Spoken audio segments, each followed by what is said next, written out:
First, this image was published in Puck magazine on January 25th, 1899. It is entitled "School Begins," and the description of this image states, quote, "Uncle Sam to his new class in civilization.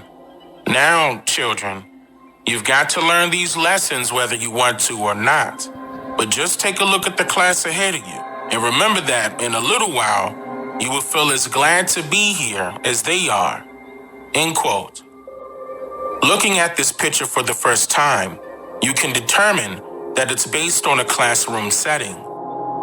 4 children of color are sitting front row closest to Sam, while a group of other children are sitting some ways behind them.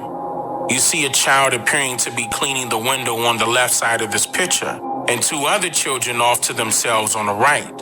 You see the other class that Sam was referring to located some ways further inside of the building. It's apparent that this building is a school. But why would Uncle Sam be represented as a teacher or an instructor here in this image? And the answer is simple, really. Uncle Sam is a personification of the U.S. government, hence the letter U in Uncle and the letter S in Sam.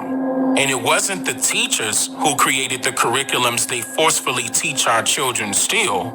That's strictly government-operated compulsory education, or rather known as indoctrination.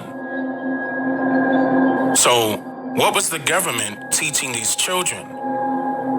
The blue book that's laying on the desk that Sam is leaning over is entitled as U.S. First Lessons in Self-Government. Self-government is defined as a government of a country by its own people, especially after having been a colony.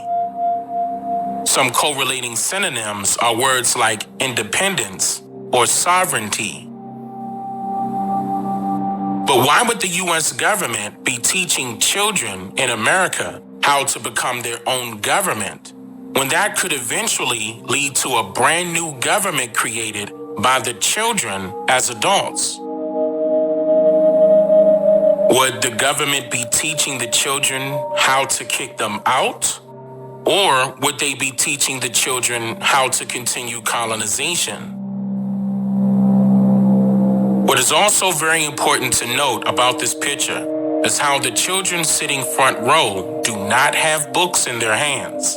The children behind them, however, do have books entitled as different U.S. states or territories: Texas, California, Alaska, Arizona, and New Mexico. So we can determine that the lesson for that day was strictly intended for the children sitting in the front row, in which they are representations of Cuba, Puerto Rico, Hawaii, and Philippines. Even the note located just underneath the blue book says, quote, "The new class, Philippines, Hawaii, Cuba, and Puerto Rico," which indicates that these land masses were a part of the few who consented last to being governed as U.S. territories. The blackboard sitting behind the children who have already consented to being governed says, quote, "The consent of the governed is a good thing in theory, but very rare in fact. England has governed her colonies whether they consented or not. By not waiting for their consent, she has greatly advanced the world's civilization. The U.S. must govern its own territories, with or without their consent, until they can govern themselves." Yep, you heard that right. And mind you that this was published in the year 1899, nearly 30-something years after so-called slavery was allegedly abolished. So again, was the government teaching the children how to kick them out? Or were they teaching the children how to continue colonization? Leave your comments down below and tell me what you think. What else do you see in this picture? If you take a look at it, You'll notice that Uncle Sam is pointing directly at the Indian child sitting in the corner off to himself near the exit, in which the Indian child is seen here holding some type of book or record or document of some kind, and the title is appearing to be upside down here. The viewer's attention sits on the idea of the letters A, B, and C being upside down, since people do commonly read from left to right. However, if you flip this image right side up, then you'll notice that the title of this document is called CBA. I'll give you a second to ponder on what CBA stands for. Just let me know when you're ready. You ready? Okay, so have you ever heard of a collective bargaining agreement before? For those of you that might not know, for starters, collective bargaining is the process of negotiating the terms of employment between an employer and a group of promising employees.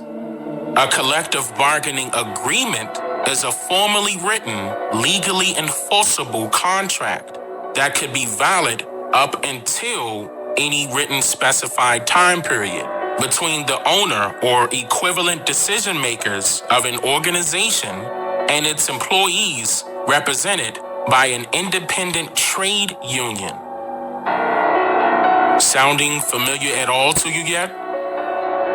Let's take things a step further. Listen closely.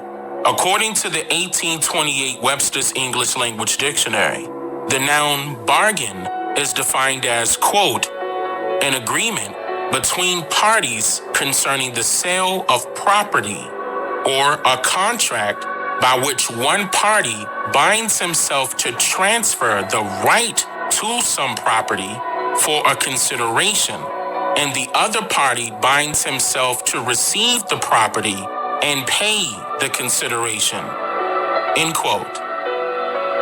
It goes on to say that the verb bargain means to make a contract or conclusive agreement, often with for before the thing purchased, as to bargain for a house.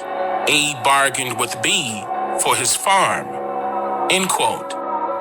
So with all of that being said, we can determine that the CBA that's being held by the Indian child represents a binding labor contract, or also known as an indenture of servitude, which is known nowadays as an application for employment or a work for hire agreement.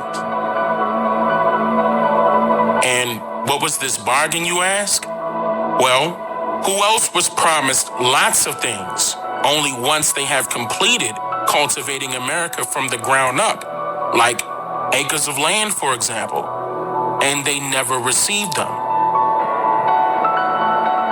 Which should make you wonder, why would the Indian be holding the binding labor contract when indoctrinated American history tells us that the Negroes were the slaves?